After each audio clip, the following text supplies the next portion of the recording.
Hey y'all, so let's keep going. This open dislike, disrespect, mockery, and ridicule. So we are not to sit down to relax and rest. We're not to make ourselves comfortable. And I think that's probably the best way to put it, especially right now in the time in which we live, that there is so much rude and crude and just ugly that is pushed and pushed and pushed that we can be tempered to it, that it just doesn't faze us anymore. You can look on television, or you can just turn the TV on in general, and you will see things and you will hear things that are permissible now that, just a few years ago even would not have been permissible. That's because we've gotten comfortable with the open dislike, the disrespect, the mockery, and ridicule.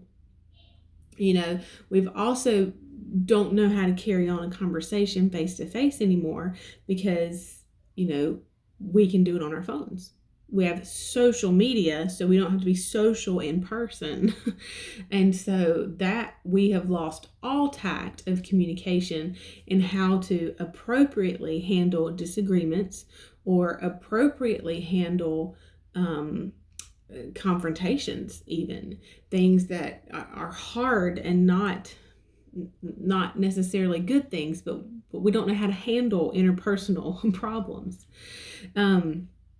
But when when it's acceptable to run your mouth about other people and be open in your dislike and your disrespect, that's a problem.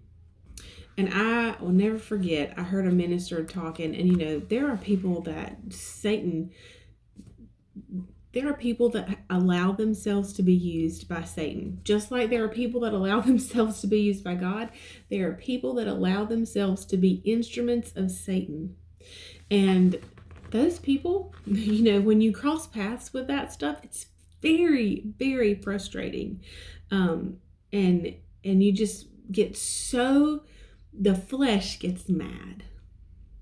But I heard a minister talking about that type of stuff, and he said, the Lord ever so kindly whispered to my ear, I died for her.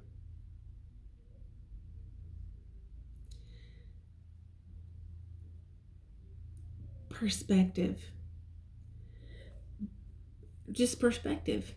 And so when we look beyond the immediate circumstance of what's going on and how it's affecting us and and what we're hearing about our own selves that is absolutely not true, or how you hear how so-and-so doesn't like you, or they think you're ridiculous, all that kind of stuff.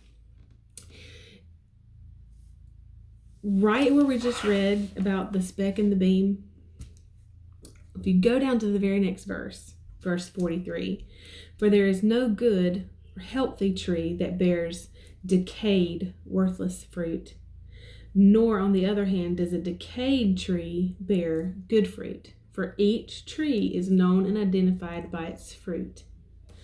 And so when we see this scornful and contempt, this disrespect, mockery, ridicule, feeling that a person is beneath, that's fruit. And if we can look past the immediate what's going on right now in the physical, and we can see long-term eternity, this fruit, this scornful fruit, is not fruit of a life that is in love with Jesus. And so the truth is that these people need Jesus. And so It makes it a little bit easier to tolerate the scorn and the ridicule and the mockery because their eternity hangs in the balance. And I can't allow my flesh to get angry, but rather I have to pray. Lord, don't let my responses, don't let my reactions be bad fruit, because they need you. These scornful, these contempt, these ungodly, they still need Jesus. We'll pick it up tomorrow. I'll see you then. Bye, y'all.